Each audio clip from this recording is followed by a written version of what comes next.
নির্বাচন কমিশনের special intensive রিভিশনে স্থগিতাদেশ চেয়ে মামলা দায়ের হলো সুপ্রিম কোর্টে। মামলা করল অ্যাসোসিয়েশন ফর ডেমোক্রেটিক রিফর্মস বা এডিআর। ওই স্বেচ্ছাসেবী সংস্থার দাবি, ভোটার তালিকায় এই নিবিড় সংশোধনীর কাজ বন্ধ না করলে 3 কোটি বৈধ ভোটারের নাম তালিকা থেকে বাদ পড়তে পারে।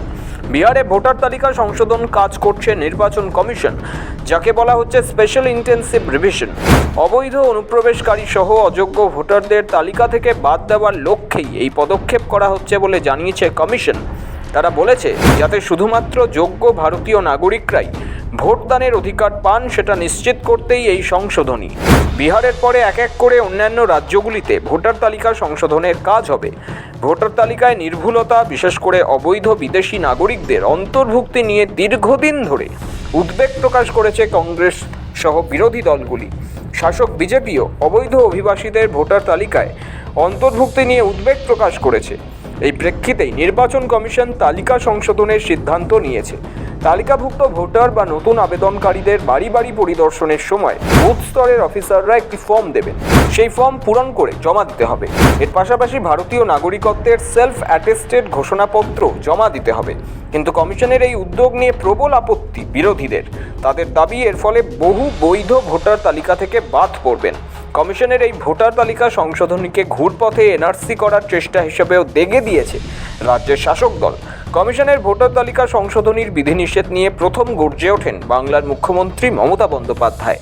যদিও এটা বিহারকে কেন্দ্র করে এটা দিয়েছে, কিন্তু it will be applicable for all through out the country, সেটাও বলে দিয়েছে।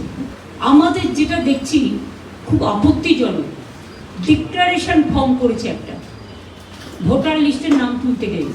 দেন before 1987 whoever was born, they are not Indian citizen. 1987 or 2004, I do not know. They came, they are 10.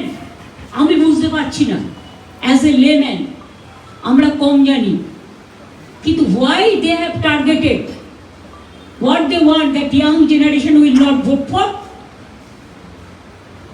Sometimes they do not know where is the villager especially. India জোটের তরফেও কমিশনের কাছে আপত্তির কথা জানানো হয়। প্রয়োজনে দেশ জুড়ে প্রচারের পাশাপাশি আইনি পদক্ষেপ করা হবে বলে জোটের তরফে হুমকি দেওয়া হয়। মমতার দাবিকে মান্যতা দিয়ে বিধিনিষেধে কিছু পরিবর্তনের কথা ঘোষণা করে কমিশন, কিন্তু তা সত্ত্বেও বিহারের বহু ভোটারের নাম উঠতে সমস্যা হচ্ছে।